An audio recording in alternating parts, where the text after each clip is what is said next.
Hey guys, alright, so I apologize for the audio on this. My big camera and my other little camera are both importing film from another event. Anyhow, so I want to get this out for you right away, so I'm shooting it with the iPhone. So the conversation has been really, in my opinion, taking a turn for the better, where we're talking about compliance and everyone looking at canned spam compliance, and the question has come up, really, what is a global suppression list, and what does a suppression list have to do with anything?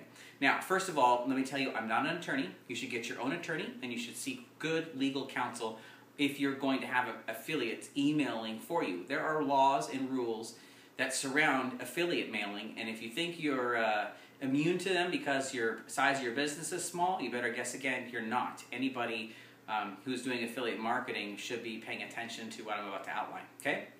So first of all, there's something called global suppression. I don't even know if I'm spelling it right. How do you spell suppression? Is it 2P? Is it 1P? Is it 2Ps? I don't know. Whatever. Nobody said you had to spell to be able to make money online.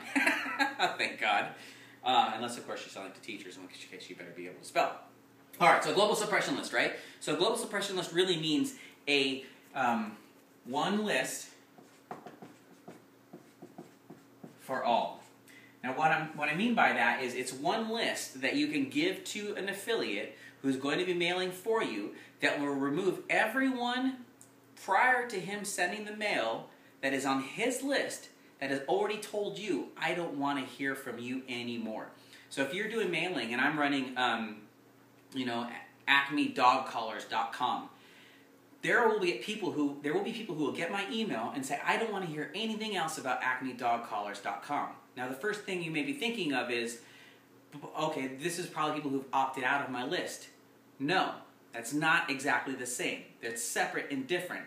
People who have opted into your list for Acme Dog Collars and then opt out, they can be considered suppression, and they should be considered suppression, and you shouldn't email them because they've already been through your personality or persona, your funnel, and they've already told you, I don't want to hear from you anymore, so don't piss them off by mailing them. So does that include that subset or that group of people? Yes. Well, there's another group of people. Let's say I have, dogcollars.com email for me for, acmedogcollars.com. So dogcollars.com, so let's do a little bit here, okay? So there's the advertiser, there's the publisher, and there's the customer, okay? It's this three-part relationship, which the publisher is also known as the affiliate, okay? So the advertiser, the affiliate/publisher, and the consumer. Now, if I am selling Acme Dog Collars, and I go to dogcollar.com, and they have this person on their list, let's say this is Chuck. Hey, I'm Chuck. Hi. Now, Chuck is subscribed to dogcollars.com, right? Chuck is not on my list. Every time that dogcollars.com sends an email out for me, Acme Dog Collars, to Chuck, there should be a link at the bottom of that page to opt out of Chuck's list, right? So you guys are all thinking, yes, I understand that. Well, and this is where even I screwed up. This is consumer. There also needs to be a link for you to get out of your mail. So even if I'm on Chuck's list and Chuck starts sending email for Acme Dog Collars, Chuck should be able to opt out of my list and all messages from me forever, even if he's not on my list already. So this list, your global suppression list, will include people who are on your list and people who are not on your list, who have never been on your list. You guys follow me on this? You follow why?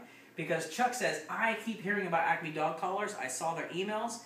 They happen to use the kitten in a tree. I'm an advocate of kittens. I do not like any advertiser who uses kittens in trees. So I don't want to hear from you ever again. You have offended my moral center. So I do not want to hear from you.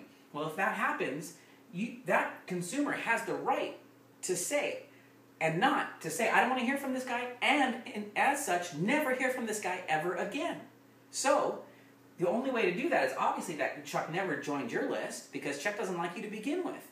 So how would he do that? The global suppression list. Now, this master list that contains people who are both on your list and people who are not on your list who have said, I don't want to hear from you because some other affiliate mailed for them, now you are compliant. Because then, guess what? Chuck doesn't have to get a bunch of what he's going to call spam.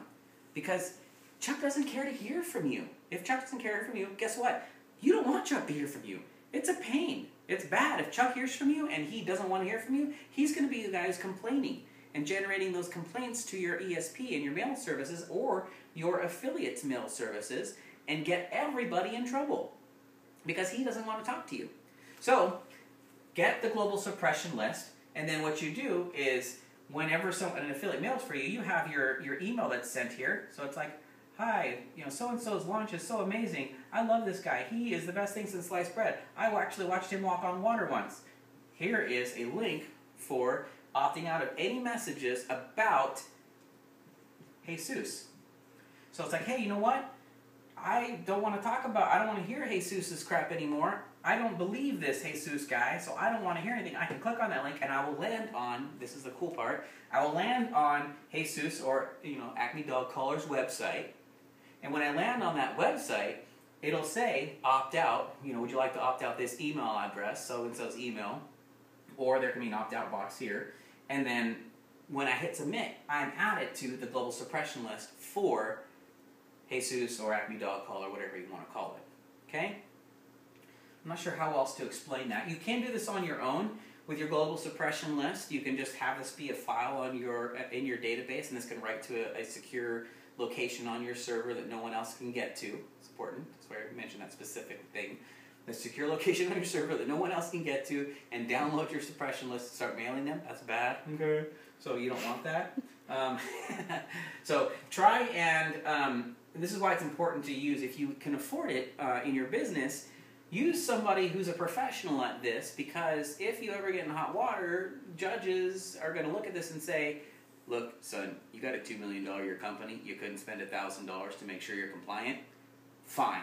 Well, my maximum allowable amount to fine you is $10,000 per, and because you were a jerk and you didn't care to dedicate any of your income to this, but yet you bought that new yacht and that big fat $1 million home, you're fined everything, and you're done, out of business.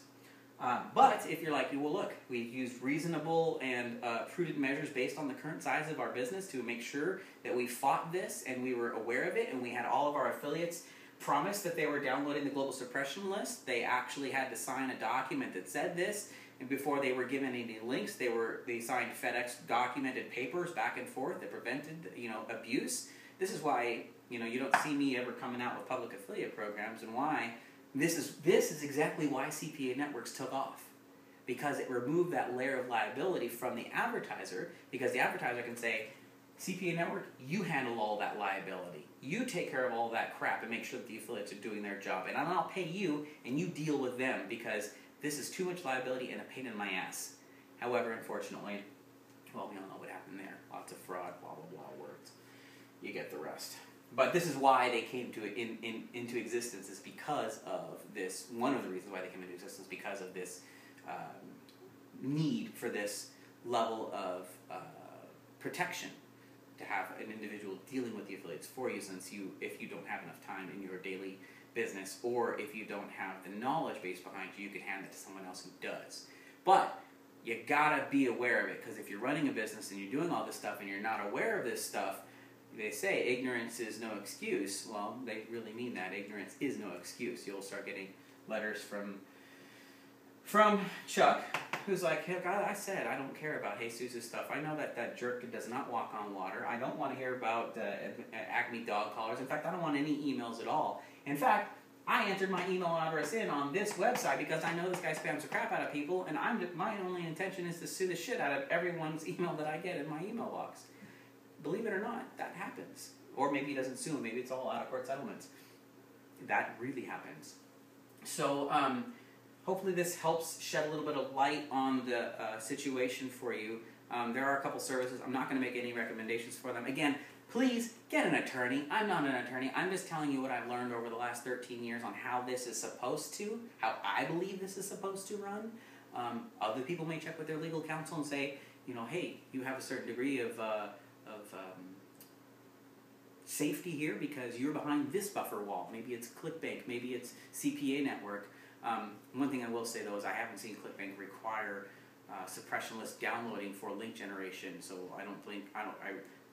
you have to talk to an attorney about that, because I personally wouldn't do it. I personally would not allow any ClickBank affiliate to mail for me, and I would never run a public ClickBank affiliate program without ensuring that all the affiliates that were going to be driving traffic for me were monitored, or I specifically stated in the terms that there was no email allowed. I will never let someone email my offer like that unless I had all my checks and balances in place. So, okay guys, hope this helps you, and I hope you're running safe and prudent businesses.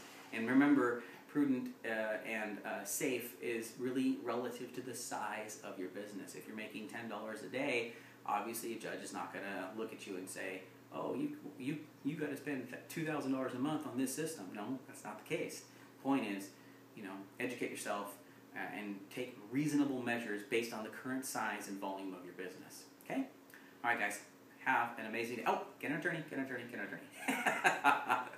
Okay, thanks, guys. Bye.